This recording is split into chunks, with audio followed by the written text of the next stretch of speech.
Welcome to the Motoring Podcast, your weekly discussion of motoring news. This is episode 136 on Tuesday, the 26th of September, 2017. Hello, I'm Alan. Hello, I'm Andrew. And this week we'll be talking about happy birthday to us, people outraged at TfL for putting their safety first, Devon gets rapid charges only 4 weeks too late, and great yet disastrous cars. So, Alan, we're 2 years. This is the second year anniversary episode out, and we've decided to do something really special, which is to do exactly what we always do. Well, yes. I think that actually, if you were ever to listen back to the very first ones, and if you want to do that, you can't do it through iTunes, you've got to do it from our site, then you will find that it's evolved quite a bit. Even though I'm in an echoey hotel room in Sweden, you'll find that the audio is so much better now, and I don't know.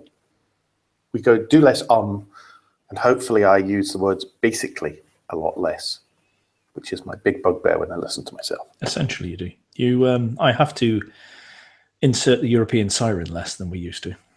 You do, but that's partly because we now do video as well, and it's very difficult to edit the video and do that, so I try not to swear anymore. So when you have to do it, then yeah. I get it now. That's the only reason. If only we'd known that from the beginning. No, but 136 episodes. Thank you, everyone who listens. It's always something of a privilege, to be honest. And we've met a whole bunch of you, and you're lovely. To a person, you're absolutely lovely. So thank you. Absolutely, thank you. Anyway, right, enough of being nice to people. That's as much follow-up as we have this week, by the way, because we don't actually have any follow-up, which is unusual, but nice. However, the omnipresent Dieselgate makes itself felt in this first story, because the other week, a bunch of wannabe swampies from Greenpeace. I am, yes. They decided to board a car carrying ship around Sheerness in Kent, climb on it, and try and I don't know really what they were trying to do. They were trying to tell people to ditch the diesel by no, not people. Volkswagen. Okay, Volkswagen. This was an attack against Volkswagen, even though they got people's property.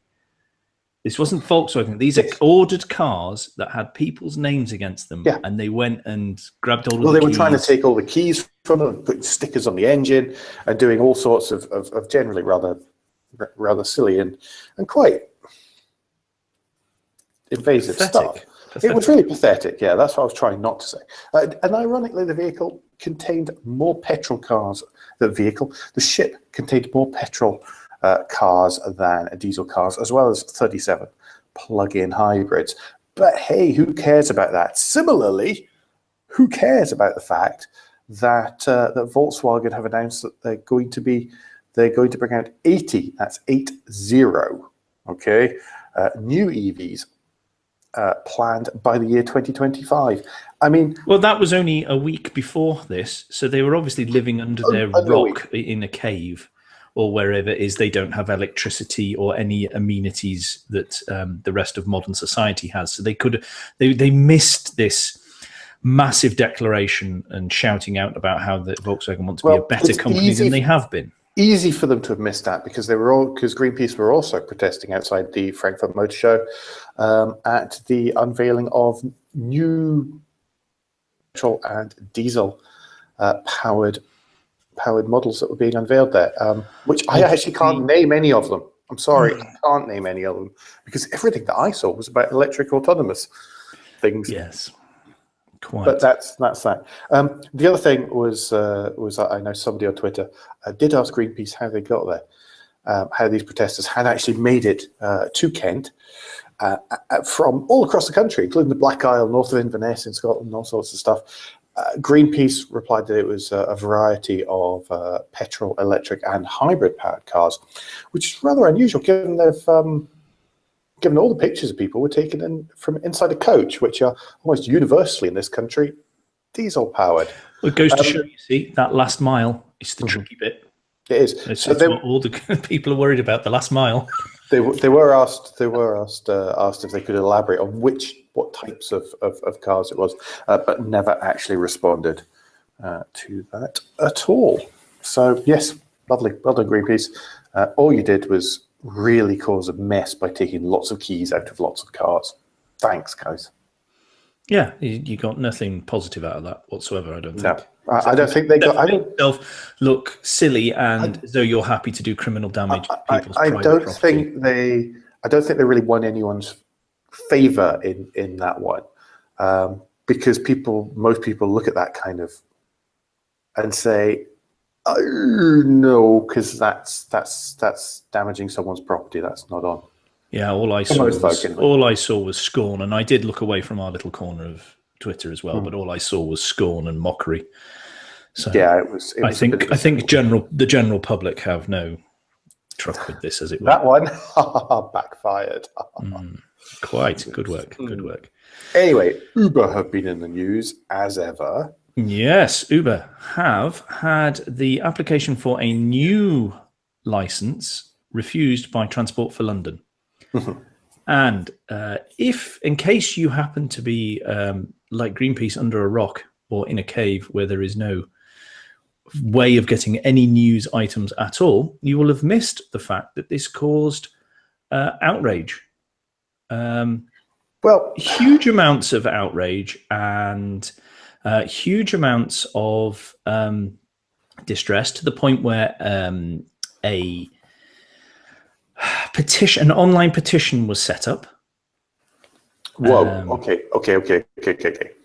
Stop. I'm just going to stop you there. Now, first thing to notice, this is Uber London, so this isn't anywhere outside of London, obviously. The petition was also set up by by Uber themselves. Which Uber, though? So, which Uber? Uber London. You sure it was Uber London and not Uber Netherlands, which I'm going to come on to in a minute about this really excellent article. Because Uber Netherlands are the one who sent the email out to everybody saying, this is outrageous what's happened to us. Yeah, you say it, because it's far more complicated than I think it's being made out to generally. Well, first of all, it must have been Uber Netherlands, because I got the email. Yeah. Well, first of all, before we go any further, let us explain the reasons why Transport for London turned this down, and they are quite serious, in my opinion. Yeah, they are. But because this has got lost in the hysteria, because people have gone, oh my God, it's going to cost me more to get anywhere, and that's all they've worried about. But why Transport for London, who gave Uber an extra 4 months to address this, by the way, have turned it down, was first, their approach to reporting serious criminal offences, their approach to how medical certificates are obtained, their approach to how enhanced disclosure and barring service DBS checks are obtained, and their approach to explaining the use of Greyball in London, software that could be used to block regulatory bodies from gaining full access to the app and prevent officials from undertaking regulatory or law enforcement duties. Now, of everyone complaining, if they took a deep breath and read those things, I am sure they would say, oh, hang on, that's not good. And these are all the things that every single taxi company, and that's what Uber is in London, it is a taxi company, because they were going for a taxi license. Nothing more than a minicab firm. Everyone has to follow by these rules. And, there's obviously more rules than these, but everyone has to abide by all the rules that are laid out. And they have not dealt with or are not able to deal with these 4 items in a satisfactory manner for Transport for London. And people seem to have forgotten that Transport for London's job is to make sure people who are being transported are transported safely. That's their number one job. Number one job is safety. Yes. Sorry, you've pretty much covered that one. Yes, you're completely right. And it is, and that's what it is. It's for stuff in the background. It is nothing to do with actually being able to summon a vehicle from an app. It's nothing to do with Uber being there and existing, or any of those things. It is purely about safety. Uber, of course, have gone very much on the back foot. Remember that they have had, Well, we were all aware. 2017 has not been a good year news-wise for Uber, has it? In any stretch of the imagination, smaller companies would have folded long before now. Absolutely. If it wasn't for the huge amount of Goldman Sachs money that's in there, and other investors too, then yes, smaller companies would have folded by now. It's not about the app, any of this stuff. A lot of it is about the culture that has been there within Uber. We've talked about that before. I'm not going to go into it in great detail, but Dara Khosrowshahi, and I hope I've got that correct, the new CEO of Uber, has basically written an open letter in the Evening Standard apologizing for the mistakes they have made in the past and the mistakes that they're trying. The Evening Standard, that's the one that the owner has ploughed a sackload of money into Uber with, yeah? That Evening Standard. Quite possibly, but it is a free way of getting it. It is a way of many Londoners read it, and it's a good way of getting stuff out there. Mm-hmm. Because I'm just saying, because George, it's the one George Osborne's the editor for, yes, isn't he? Yeah, editor. Yes, yes. Well, he came out with a statement, and then it was pointed out that the owner of the Evening Standard is a major investor in Uber. So, surprise, that they have a very positive spin on all this and saying, "Oh no, you're against the future." And this is what's really annoying me about all this is the facts have been ignored or pushed to one side, and it's become about belief, and it's become about sounds like people choosing something else to focus on. It's like, oh, you're denying the future if you deny them. But hang on, Uber did not report serious crime incidents, one of which included the time that the Metropolitan Police got to find out about it. It was too long before they could then investigate and prosecute anyone because Uber didn't report that crime. There's a bunch of stuff like that, and this is one of these things where there was a tweet by Jack. Is it Jack Dorsey at Twitter? Saying about you're denying this if you deny if you're against Tesla, if you're against Uber, if you're against this, and my feeling is actually I'm not. I'm absolutely not. I'm way is there a new toy, a new tech that I can embrace? Sure, I'll go off and do it. But I love the idea of being able to actually a vehicle across town from an app. I love the electric vehicles, I love all that kind of stuff. I just don't necessarily like the culture of the organizations who are doing it. No, we are not against advancements. I mean, I know I'm more rabid about this than you are. No, well, I'm not. Yes. I'm against bad practices. I'm against bad business, and I'm against it exposing us as the user, the consumer, the client to horrible things. That's what I'm against. And Uber, and there was reports of assaults on passengers by Uber drivers, which wasn't reported. This is another, so all this. Oh, let's have some cheap travel. Great, you got a chance of being assaulted. Oh, who cares about that? And don't say you could get that anyway. Yes, you could, but they did not have, according to TfL, the safety guards in place to protect passengers. So let's see what happens, because of course they're going to appeal this. They have 28 days. They'll appeal this probably on the very last day. That gives them 28 days. 21. They have 21 days to appeal. In that window, they can still legally operate. So this is things will be ongoing. It doesn't mean that you can't hail an Uber in London. Let's just see what happens, but we'll find out, I believe, towards the end of October. Yep. This story's not gone. No, they're not going to lose it overnight. It's not that it stopped yesterday or anything silly like that, which again got lost in the hysteria. Anyway, moving on, because of let's move on. Have to spend hours being angry. If it makes everybody at home feel better, I've already culled a couple of Andrew's stories, which he was just going to get grumpy and angry about. So, I'm working on birthday episode. It should be. I'm working on your behalf. Why we haven't been for the last 2 years? This is where I should start now. Anyway, plug-in hybrid electric vehicles. Yes, there's a new research has come out claiming that they are in fact not the greenest, but amongst the highest polluting. This is... Oh, no, I'll keep going then. This is from TMC, which is the mileage consultancy, who has analyzed fuel consumption data on 14 models of hybrid and 7 models of plug-in hybrid. So you know what they do. So the Miles consultancy, they essentially do fleet fuel management. So when you're behind people at the petrol station, they've got to give the mileage of their vehicle and their registration plate once they hand over the card. They do that kind of thing. So they're recording real mileage and the real amount of fuel used against the number of miles covered for vehicles on large fleets. So what they're trying to say is, or what they feel their data allows them to say, is that, for example, one of the PHEVs achieved an average of almost 45 miles per gallon, as opposed to the advertised consumption of 130 miles per gallon. Mm-hmm.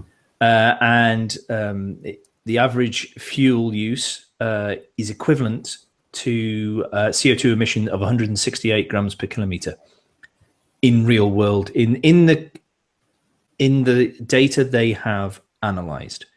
Yes. Now, this obviously made a few manufacturers sit up and go, are you sure? Can we see the data, please? And then listening to them a bit more, it looks like what it is that people do either unintentionally or intentionally are not using a hybrid or plug-in hybrid how it should be used. Well, absolutely. So this is all about company cars and this is all about fleet cars. So this is where people are either issued a car, a vehicle that they have to take, and as part of that, then of course they get taxed against the benefit in kind. So they can maybe choose a number of vehicles, or maybe there's an emphasis on an organization wishing to cut their fuel costs, and they're trying to move to plug-in hybrids. But what's actually happening is rather than people ever plugging them in, they just get them and they just run them. And what they're doing is essentially they don't care about the fuel consumption really, because it all gets paid by the company. What they care about is their low benefit in kind to themselves, the benefit in kind taxation. Mm-hmm. And what's happening is the drivers of the cars are the only people benefiting, and that's really what the Miles consultancy was trying to highlight, was the fact that if you're saying we want to have a hybrid fleet, a plug-in hybrid fleet, then just be aware that you're doing it for the right reasons. If you don't do it right, it might cost you more. Because people on company cars don't care about it. I mean, I've met a bunch of people like that. You say, oh, well, how are you getting on with that Outlander? It was in that case. How are you getting on with it? Oh, I don't know. I never plug it in. Hey, why not? Well, I don't need to, do I? I just run on petrol all the time. And they're getting the low benefit in kind, but they're it's essentially a petrol. In that case, it's essentially a petrol SUV, and they're lugging around a load of batteries. It'd be better if we just had the diesel version, really. Yeah. Well, the Belgian government has sort of taken quite an aggressive stance against this and decided that these are fake low-emission vehicles now. And quote unquote. Yes. And from 2020, plug-in hybrid cars in Belgium will only be granted, and I'm quoting from the Fleet News article here, granted tax relief on a sliding scale linked to their battery storage capacity in relation to the total weight of the vehicle. Now, in the UK, we are not going to be exempt from this, because the tax regime from 2020 for electric vehicle benefit in kind concessions, this is for electric vehicles, PHEVs and hybrids, will be tied to how many miles the car can travel on battery power alone. So the low PHEVs of the 20 to 30 mile range will not get the tax benefits they are enjoying now. So another reason for all the manufacturers to be jumping up and down saying 2020, lots of electrification, don't you worry, is possibly because they've seen, or probably because they've seen this coming, amongst other things. I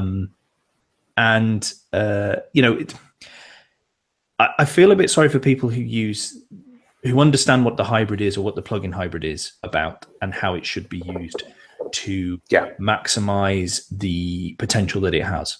I feel very sorry for them.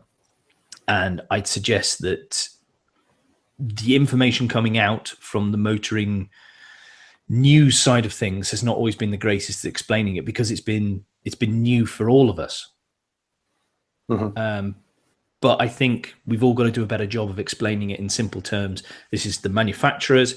This is, I just about couch us in this, but motoring reporting, blogging, journalism needs to do a better job at reporting this back out as well in simple terms that the general public can understand. Because the quicker they can understand this, A, the better they will use the vehicles, but B, they will then also be able to select a more appropriate vehicle for their needs. So you and I had a debate earlier on this kind of thing about, are motoring journalists tech journalists these days, or are they tech journalists on a different topic? And this, to an extent, comes into it. The drivetrains nowadays, it's not about talking about 16 valve. Okay, 60, more valves, that means you can get more air and more flow in and out. This is way more complex than that kind of stuff, and the use cases of different types of vehicles are more separated and more complex now. Yeah, absolutely. But we've all got to step up and improve what we do, because we are tech journalists or tech reporters now. Whether we want to be or not, because the way cars are going, we have to be, unless you are going to be clever like, I don't know, friend of the show, Ian Seabrook, and just stick with older cars. Way clever, yeah. Chris Mollett as well, saying exactly the same. He's doing exactly the same thing when we met him down in Bristol. Yeah, absolutely. I agree completely. Right, let's move on. Instead of telling car journalists how they should be reporting things. yeah, let's run away from that one as quickly as we possibly can. So it's not just the car manufacturers who are getting a little bit nervous about what's going to happen.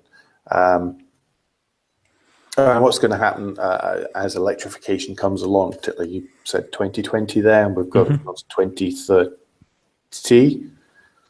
I forgot the right date. Yeah, 2030 and stuff have all been mentioned recently. 2040. 2040. Thank you. I was sure. I thought 2030 was Scotland anyway. Oh, it is. Yes, it's we Nicola. I thought Saint Nicola she had mentioned that. So. Yes, she had. Yes, 2030 for Scotland. Because hey, whatever Westminster's doing isn't good enough. We'll do it better. We'll do it better. We'll do it with less consideration, less time, and less organisation. Possibly. Allegedly. Allegedly. Yes. So anyway, traditionally oil companies and petrol companies are, of course, set to have a whole new challenge when it comes to their retail organizations and exactly what they're going to do and how they're going to evolve what's currently known as a petrol station. And Shell have announced that, well, they're planning their very first no petrol station as a concept and to see how this is going to work. I almost said going forward, in the medium, in at least the near to medium future. So their aim is to have a site somewhere in central London, which has biofuels, whichever flavors of biofuels they may be, EV charging, and hydrogen available as well. As I said, that's the one I liked a lot.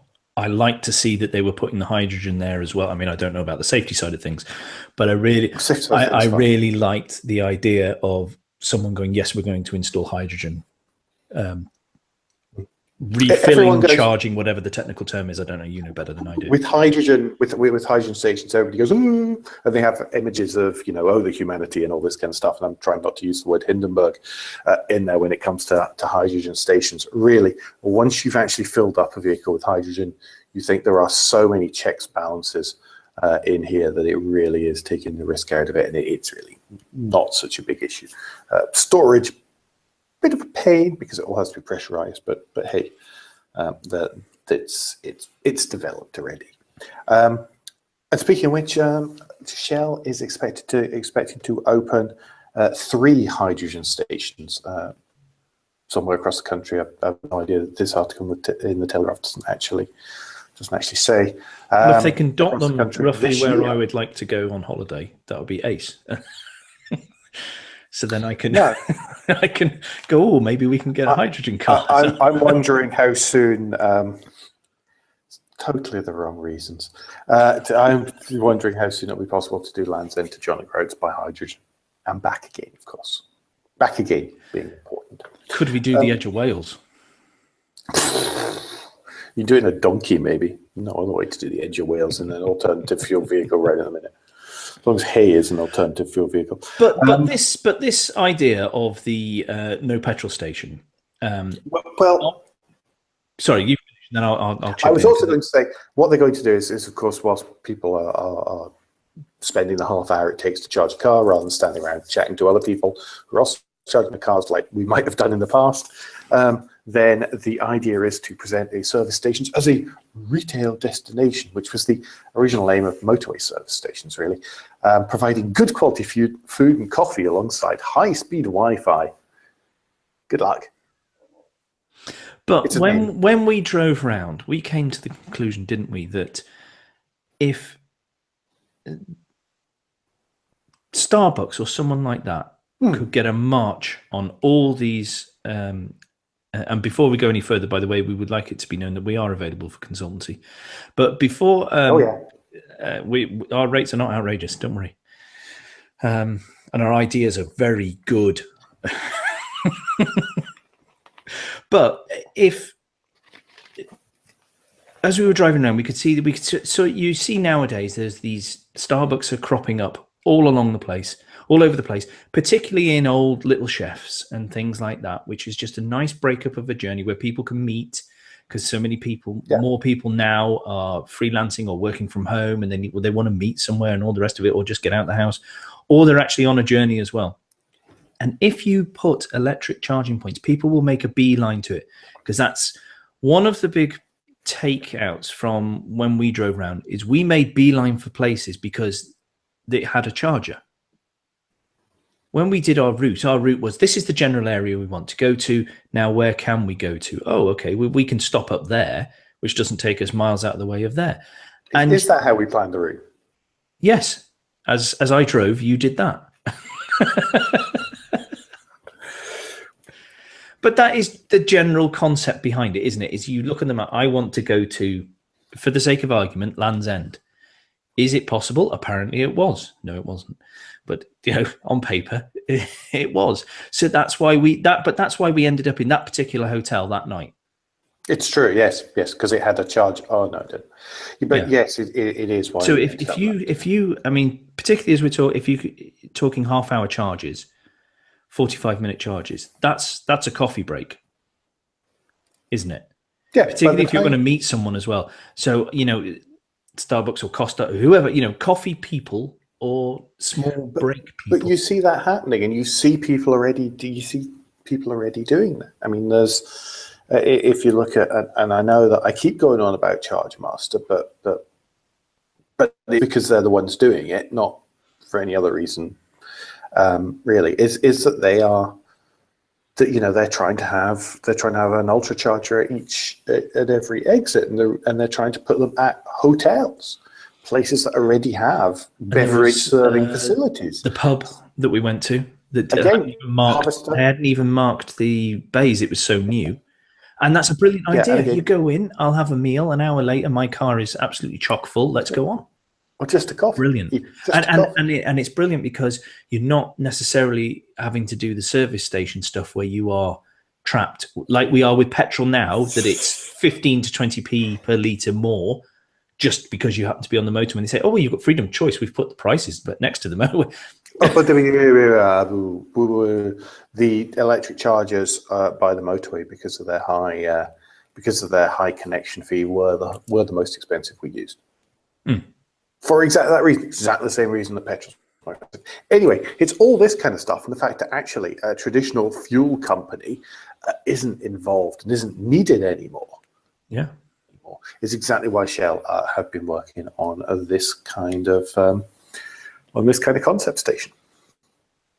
Related to that, It's been announced that Devon is going to get 6 new rapid chargers.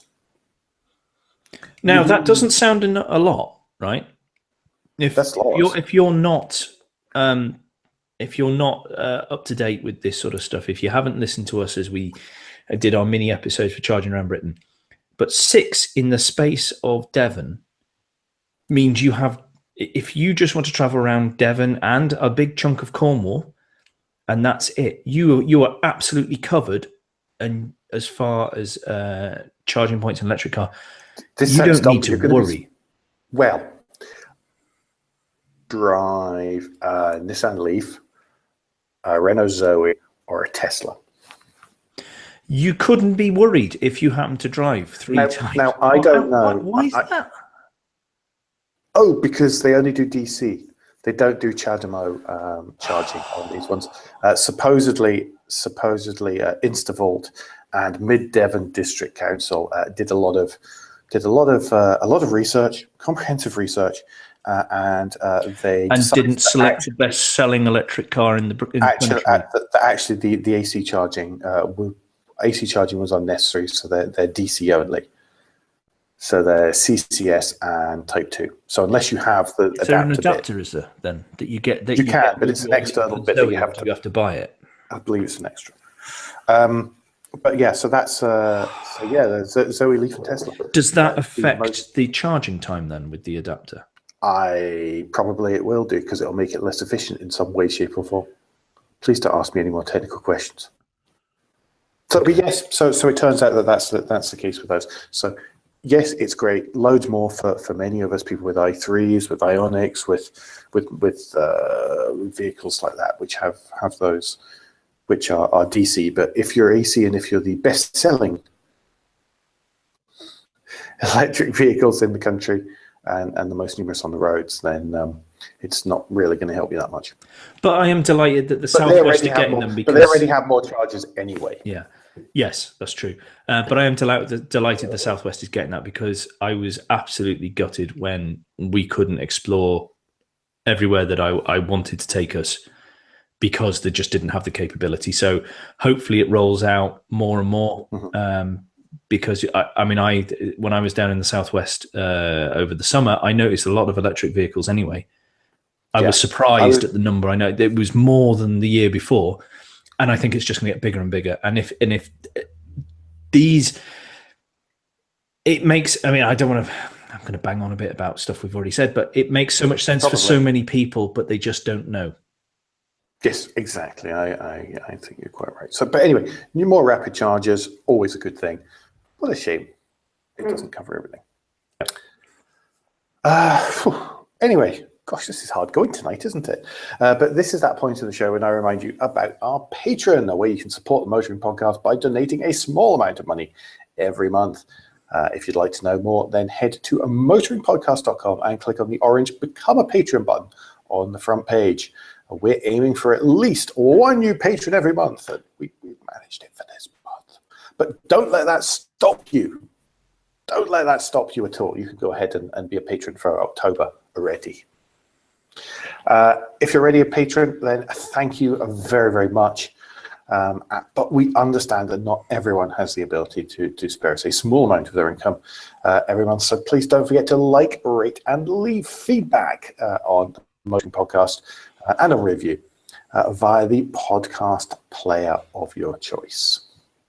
Now, look, I know we've done a bit of our happy birthday and thank yous earlier, but seriously, a big thank you for supporting us over the last 2 years in terms of iTunes reviews, in terms of telling other people, in terms of tweeting it out, in terms of passing it around on Facebook, in terms of the monetary support you've given us. We have been honestly blown away by it, because it's tricky to gauge reaction sometimes when I'm talking to Alan and he's just in another random Scandinavian hotel.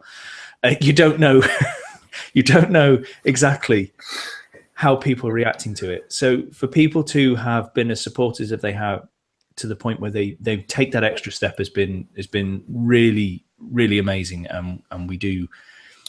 Thank you a lot. Yeah, Andrew does. Yes. The iTunes reviews are really important because they do push us up the numbers, and they make us say that we're normally in the top 20 of iTunes Automotive, and even stuff as silly as noticing the double entendres that Andrew maybe hasn't.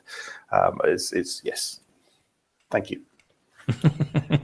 Right, carry on. News. Right, yes, news. Enough of that. This is today's big news. Is up next. So, a man with a company that does lots of stuff with blowing hot and cold air declared that his company, the company mostly perceived as being his, is developing solid-state batteries, which is good. And once they've developed the batteries and worked out how to actually make them commercially, then they're actually going to make a car, because they've been looking at making a car. They're not really sure where the car is going to be made because they're not really sure where the batteries are going to be made, but they know they're going to be developing the batteries somewhere in the southwest, and that it should probably come out in 2020, provided the battery tech has made it there. That's all anyone actually knows about the Dyson car, okay? So there's lots and lots of people talking about lots and lots of things, and lots of things are being flaunted. Nobody really knows much other than solid cell batteries being developed in the southwest in a former airfield. That's it. Okay, it's everywhere. It's going to be all over the papers tomorrow. By the time that this comes out, it's already going to be. It's going to be all over the motoring press next week. Nobody knows anything. Remember, or if it'll happen. There is no certainty. They're working on something. It's dependent on that battery tech, which they haven't commercialized yet. Remember that Dyson themselves, not wonderfully successful once they go away from blowing air. Familiar with hand dryers. We're all familiar with hair dryers, fans, heaters, that kind of stuff. Stuff like the washing machine was an absolute disaster because they tried to be too clever, and what it did was shred your clothes. It was also too big for most people's kitchens. Vacuum hasn't been exactly fantastic either. either. The vacuum was number one. Well, yeah, vacuum's been fine. They've sold well. How well they work is a different point. Yes, quite. Dyson's only previous venture into transport that I'm aware of was the ball barrow in the 1970s. Was that and that was James Dyson, yeah. Oh, right, I never knew that. It's the first one. That was his first kind of one. It collapsed. And yeah, just bear all of that in mind. That's all I'm saying. And let's also remember that the ex-Tesla communication executive, Ricardo Reis, now works there. Yeah, so lots. I mean, they must be very pleased. Everybody knows the story. Let's just be reasonable about it and look at it in the context of what's actually been announced, which is very, very little. This story just hits me the same as last week's Land Rover, but not a Land Rover Defender. You are not the first person I've heard to even use the words vanity project on this one. We'll see what happens. So, no confirmation. Apple couldn't make it work. Dyson has a habit of being overly clever. And I know that they hire good people. They didn't hire me. I'm bitter and twisted at one point, but they did hire a lot of people. Their loss, our gain, Alan. In the grand scheme of things, not really. But thanks very much. Yeah, well, it's definitely, I don't feel it's my loss. But yeah, there we go. Just remember that about the Dyson stuff.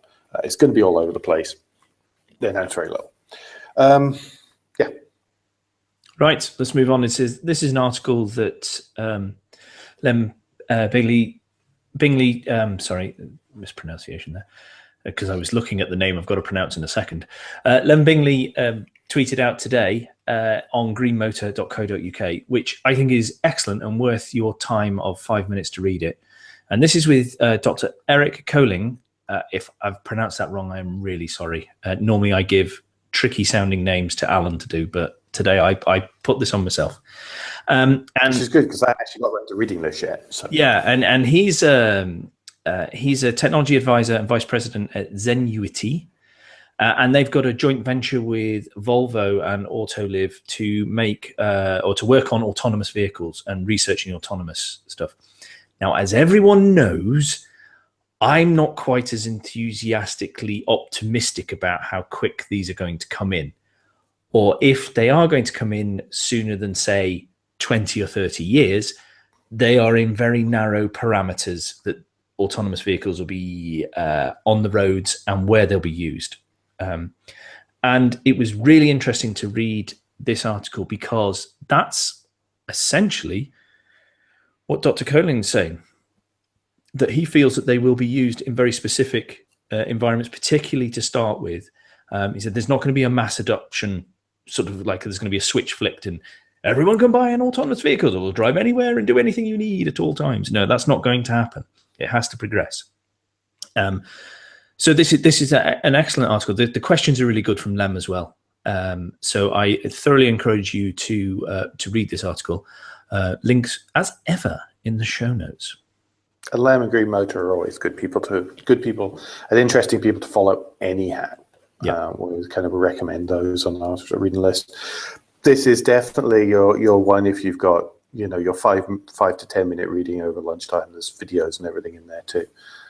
So this is our sort of long form recommendation for this week, really. Yep. Cool. That brings us to this week's list of the week. And this week's list of the week is from Autocar again. They've been doing a cracking set of lists lately. I to the point where I'm suspicious they are listening to us and they wish to make sure they wish to try and out Major Gav. Well, yes, that's kind of the feeling I'm getting. But this week's list is great cars that were also disasters. Now, some of them, it depends on how you gauge a disaster. Yes. But again, I think this is disaster in terms of sales more than anything. I think so, yeah. So, I mean, there's lots of good stuff in there. There's everything from the Bricklin SV1 to the Audi A2. I love the A2. I like the A2. I just think it's such a clever piece of package. They look great now. They do. I would yes. There's a C6 in here, and somehow Autocar have picked the worst color to have put a C6 in. You don't buy a photograph Citroen like that in red. No, but it's. I mean, I agree that there's some crackers in there. Honda CRZ. There's I'm NSU R080. What a fantastic car that was. Brilliant. Loads of stuff in there. There's maybe 20 odd. The Rancho is in there. I see the Ranchos in there. I was leaving that as a special surprise for people when they started going through. Well, I can't. If I see a Rancho, I have to say it. So anyway, that's our list of the week. Yes. What's that? Go and have a look and do enjoy. Yes, have a look. It is a good list. It is a good list, and made me slightly sad looking at some of them. Going, yeah, wish there was more of those. Yes, me too. The Vauxhall Ampera. Yes, even though we've got 2 in our town. Amazingly, I think we must have 80% of the UK's Amperas in our, and then there's one in Stamford, isn't there? Well, there is. Yes, yeah. Yes. There's one just outside Stamford. Have you seen the residuals on those though? They're still £6,000, £7,000, £8,000. I know they were expensive to start with. Yeah. They seem to be holding their value really well because I was having. Got to be a scarcity thing. Partly, yeah, but also they're really good. Okay. And people who bought them seem to have kept them. Well, I know if you drive them, if you know how to drive it, as we found, if you know how to drive these things, you're amazed at what you can actually get out of them. Yeah. Well, people are getting 130 miles per gallon and stuff out of them without, having to try really. So no, they're particularly popular. Excellent. In the way of our own, finally. Yes, and finally, Sir Hoonigan of Block has come out with his latest insane and crazy video of insane and crazy driving. This time, it's drifting up Pikes Peak. Yes, which got a bit twitchy in a few places. Yeah, it's a climb kana, is what he's describing it as. It's not straight up. It's not climb dance. No. It's not even an attempt to replace climb dance. No, it is. But there is some excellent driving. There's a little bit of dodging around things, but Pikes Peak Road doesn't offer that much space to do that, really. But there is lots of tire smoke and insane amounts of fantastic noise and flames, and it's just glorious. I always marvel at the video footage that they get, whether it's from in the cabin with the GoPros, or whether it's on the outside of the car, or whether it's the strategic points that they stick camera people with. Hoping, please get this right as you come around this corner. Well, yeah, it's not a one take job. You can see where maybe it's taken a few in some of them. The helicopter footage I always think's fantastic, as well. So if you like that sort of stuff, then the link is again in the show notes for that. And because I can't resist any chance to remind people about how wonderful Ari Vatanen is in a Peugeot 405 T16. I've actually sneaked the link to Climb Dance. When he was blind virtually most of the way up that because of the sun. Sun and the dust. There's a link. I put a link to Climb Dance certainly in our version of the notes at the minute. I'll make sure they're in the notes then. Because it's only 5 minutes, but it's 5 wonderful, wonderful minutes that we should remind ourselves of. It's just fabulous stuff. Which is not to talk down Ken Block in any way, shape, or form either. But his was more of a homage to than trying to replicate. I think can't work out if there was a bit where he holds his hand up to shield shield from the sun. And I think it's exactly the same spot, because I watched this Ken Block one and I thought, I haven't watched Climb Dance for ages. So whilst I was I'd got to the end of doing my notes for tonight, I sat there and I watched Climb Dance as well. So yeah, a nice pairing anyway. It feels there's worse ways to fill 15 minutes of your time. Exactly. Right, I think that's us done. Do we have any parish notes? It is no. Well, the only one I'd say is rear view has not disappeared. By the way, everyone, I am just trying to organise calendars to work both sides of me and guests and things. So as soon as it's back, I will be screaming about it and let you know that it's coming. And I am working very hard to make sure that it is back, because I enjoy it, and I know the people who listen really enjoy it as well, and I don't want to disappoint you. Sometimes the people who are on even say that they enjoy it. I'm still catching up. I actually still didn't quite get enough time on the plane to finish off listening to Jade Wells of Subaru and Isuzu UK today. But Jade's absolutely lovely. But I'm intrigued at her background. I really didn't realise just what her background was. So again, if you've missed ones, this is a great chance for you to actually catch up and be like me and be better than me when it comes to these things. Yeah, my colleague. Yes. Yes.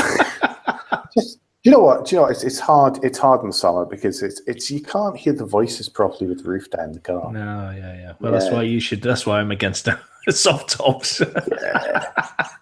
So anyway, so there won't be that, but there are a couple of special editions on their way out, aren't there? There are. We released yesterday the Subaru Outback compilation, where we stitched together all of the updates that we had put, plus a final summary and a summary of a summary. It's only about 4 hours long, everyone. No, it is. I didn't realise. It was ridiculous. It's and I completely forgot 40 odd minutes. Patrons, yeah, 40 odd minutes. But we do cover a lot of ground in it, I think. Yeah. I mean, I don't think we leave any stones unturned, to be honest. Yep. So there's another. I know we've Friday. got others. Another one on Friday. Is it Subaru again, or is it the other one? It's the other one. It's the other one. Okay, so there's another one coming out on Friday. I shall endeavour to remind everyone at the time. Yep. So that pretty much does it for this week, I think. So, as ever, don't forget that between now and next week, you can give us any feedback and just share your thoughts with the show at Motoring Podcast on Twitter and Instagram. And I have a bunch of various photos to come on Instagram at some point once devices synchronize and stuff this week. You can also follow us on Facebook and on the contact page of motoringpodcast.com, which is the hub of all our activities. Please don't forget our Patreon, available at motoringpodcast.com/support, and reviews and ratings on iTunes and any other podcast players. Really, really do matter. Andrew, how can people find you in between times? Best way to find me is on Twitter. If you search for Crack Windscreen, you will find me there standing on the back of said Outback bumper, not the actual one, but a different one. And Alan, if people want It is an actual Outback bumper, by the way. Yes, it is. Just in case that didn't make sense. And if people want to wish you congratulations on 2 years of putting up with me, Alan, what is the best way for them to get in touch with you personally? Twitter, as ever, at AJP Bradley. Would work an absolute treat. Much like these noise-cancelling headphones, also work an absolute treat on Andrew. Thank you. No bother, mate. Provided he doesn't strop off after we've finished recording, we'll be back next week. But until then, I've been Alan Bradley. I've been Andrew Clues. And safe motoring.